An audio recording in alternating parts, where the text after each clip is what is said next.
With the days getting shorter and the nights getting longer, and winter is kind of closing in on us, things are starting to slow down outside, and the fire is going 24/7 now. I love the feeling that cooking with wood provides me. It connects me to the past and what things were like when life was simpler and yet maybe harder. And most importantly, definitely slower. I love the whole process of cutting, splitting, and stacking our wood, using it to heat our home and cook our meals. It gives such satisfaction. The garden provided us with lots of squash this year, and I thought what better way to begin our journey than to make a delicious pumpkin pie. This is the very first year that we've grown sweet meat squash, and I was really impressed by it. It produced really well for us, and on top of that, it had a nice thick wall and a beautiful orange color inside.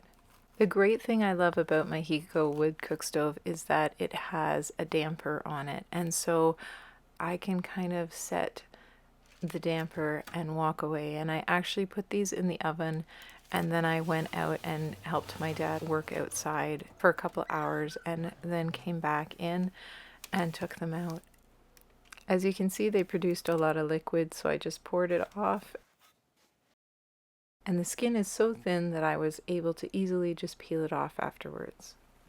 Here you can see the texture of the flesh. We had enough left over after making these 2 pies that we could make another 2 or 3 pies. We doubled the recipe, so I placed 3.5 cups of pumpkin in the blender, and instead of using sugar, I decided to use dates. I also switched up some of the spices, so I will leave a link in the description box below to the original recipe, as well as my adapted recipe. One of my viewers had commented how a little cardamom added to cinnamon goes a long way in the flavor, so that's what I'm using here. This is the coconut milk that I can purchase here in a local store, and then I'm just taking the cream off the top, and I'm going to add 1.5 cups of this to our recipe. And this is what it looks like when we've blended it all up. The stove has been holding a good consistent heat. I cranked it up a little bit because it was just starting to drop down towards 300, but I mean it had been pretty consistent for about an hour. Let's take a look. This is our second pie. It was on the bottom rack, and if you've ever had a wood cook stove, you know that it is the opposite of a normal oven. The top of the stove cooks hotter than the bottom. So the first one is out. This one is still cooking for a little bit. And that's what the fire looks like. So I haven't had to put much wood in. I've just been wanting to keep a nice gentle fire.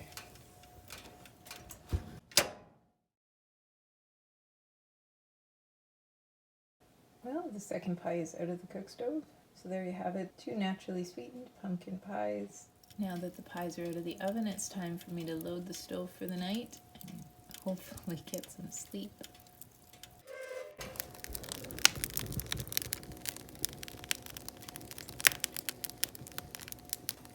So it's all loaded. I'm going to shut her down, and in the morning I'll be able to just open it up and have a fire waiting for breakfast. My favorite part about this stove is having a damper. So to cook those pies, I had it almost directly straight up. And now I'm going to turn it down. I could leave it anywhere from, if it was a really cold night, I might leave it open like that, but it's not super cold, and I like to just be cozy at night but not overly hot. So I leave it about there, and in the morning I can just open it up again and have a nice fire. No. Ugh.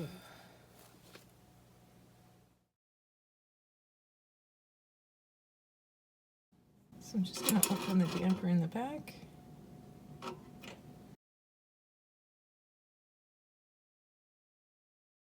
And open the door in the front.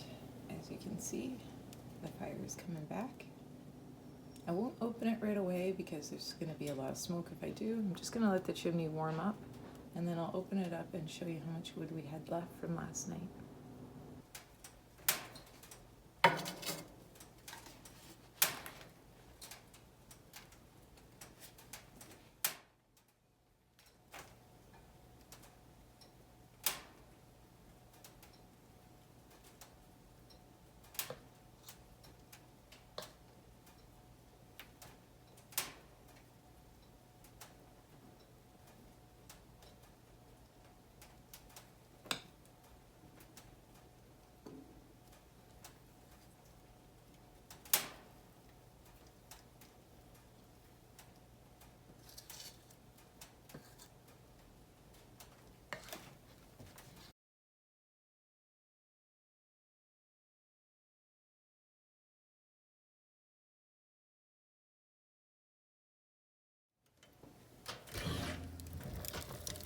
So this is what was left from that wood that I cooked last night. And you can see how it's a nice hot fire already. Already I was able to make pancakes. My oven temperature is 400 degrees. I could bake whatever I want, all within 15 minutes of opening it up. 5 cups of thick oats, 2 cups of large flake. You can change that ratio up for whatever you like. This makes it a little bit more clumpy. If you want it just more flaky, then the large flake oats are your best bet. Then we like to switch up our nuts. Sometimes, like right now, I have pecan pieces, 1 cup of pumpkin seeds, 1 cup of sunflower seeds, 1 cup of coconut. And like I said, you can switch these up, you know, leave out what you don't like. Sometimes we put in flaked almonds. There's all kinds of options. You could put walnuts instead of pecans if you prefer that. They are a little cheaper. And now we're going to stir this all up and add our wet ingredients. 2 cups dates, 1 cup of water, 1/4 cup of olive oil, 1/2 teaspoon salt, 1 to 2 teaspoons of vanilla, and now we're ready to blend. And this is what it looks like. I like to leave just a little bit of chunk, as you can see. And we're just going to pour this into our dry ingredients.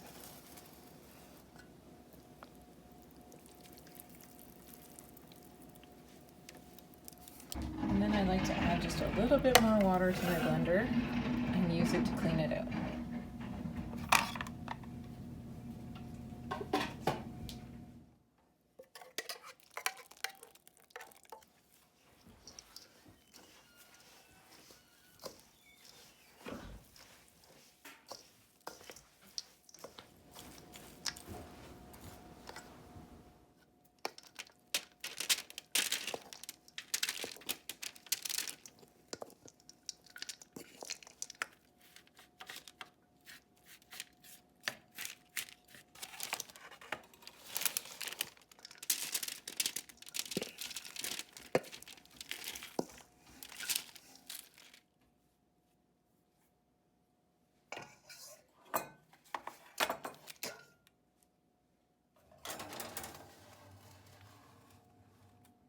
All right, now that our granola is done, we're going to add our fruit. You can add anything from diced apricots, dried apples, anything you really desire or have on hand. In this case, I have some raisins and I have some cranberries. And I just love adding even just a few cranberries go a long way because it adds such a beautiful color between the green pumpkin seeds and the red cranberries. It's just so nice. And then I'm also going to add Rice Krispies.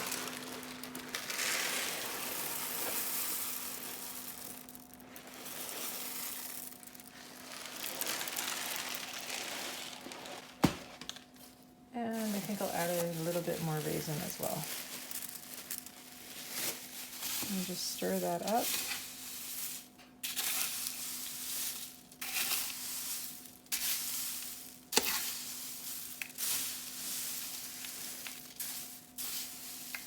You might want to put it back into a bowl before you add all the other ingredients. There is a lot here. All right. right, it's ready to put into a container. So it looks like we have enough to do 2 1.9 liter mason jars. So it gives you quite a bit of granola. For our next recipe, we're going to be making a nice crusty bread using a Dutch oven. I use this bread recipe on a regular basis and I find that it never fails me. I originally found this recipe on a German YouTube channel. I've tweaked it a bit, but I will put a link to the original video in the description box below. The first step to making this bread is to warm up 400 milliliters of water to somewhere between 105 and 115 degrees Fahrenheit. While we're waiting for our water to warm up, I'm just going to grind our wheat berries. Alright, 400 mLs of warm water, 2.5 teaspoons instant yeast. You can use normal yeast in this recipe. It will just take longer for the rise time. 1 tablespoon of honey. You can use a tablespoon of sugar as well.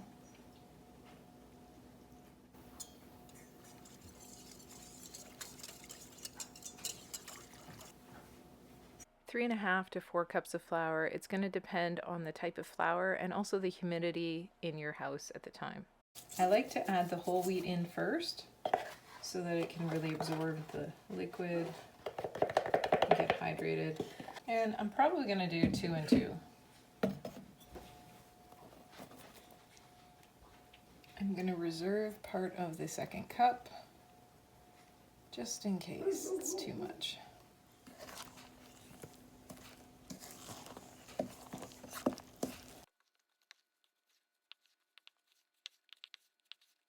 Alright, I like to stir it until it becomes kind of like a loose ball, and then we'll knead it from there.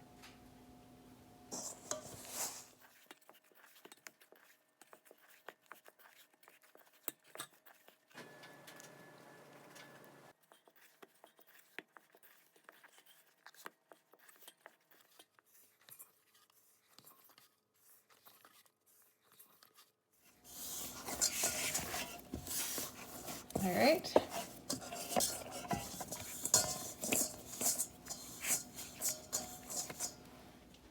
I'm just going to lightly oil it.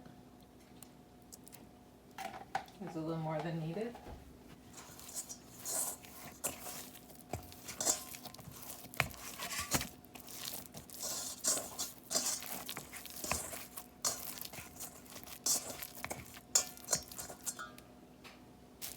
Just going to cover the bowl with saran wrap. You can use some homemade wax wrap or something like that. You want to put it in a warm place to rise. I tend to like this little spot on top of my cupboards. It works nicely. It's in the same room as my wood cook stove, and I find it gets nice and warm there. Alright, so before we are going to punch down the dough and reshape and let it rise again, I have put the Dutch ovens in the oven to preheat them. Okay, so as you can see, it's risen. I'm just going to punch it back down. You can tell that there's been quite a change in the dough. It's much more glutinous. It's hydrated.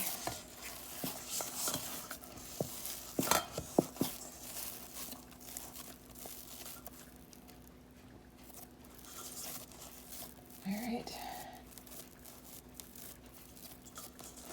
Here's the bottom.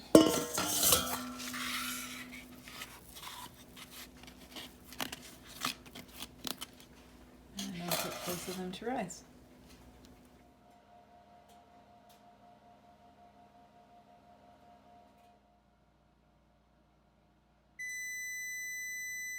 I'm going to do my very best to capture taking the lids off, putting the bread in, scoring it, and then wetting it and putting the lid back on.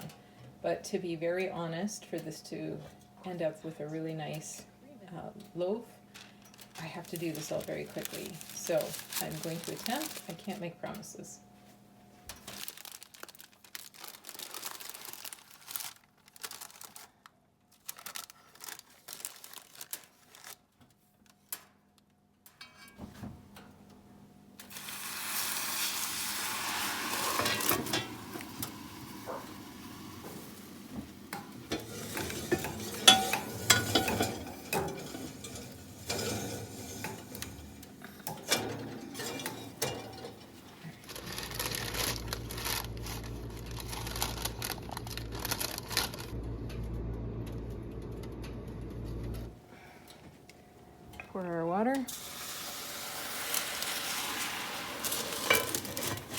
place the lid on.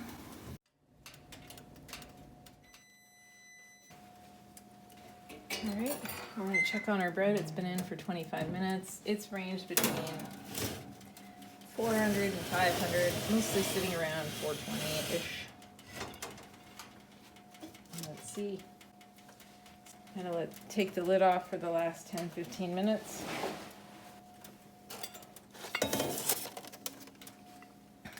Wow, the other one did rise back up, but it's got a seriously strange shape. Alright, let's put them back in, let them brown up. Alright, our bread has browned up nicely. I'm pretty sure it's done, but we're just going to double check.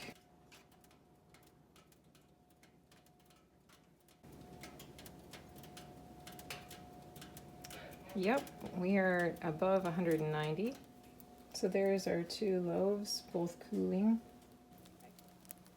I just love listening to the crackle of bread fresh out of the oven. Well, I hope you enjoyed this video. If you did, consider subscribing, maybe give it a thumbs up, and I hope you have a blessed day.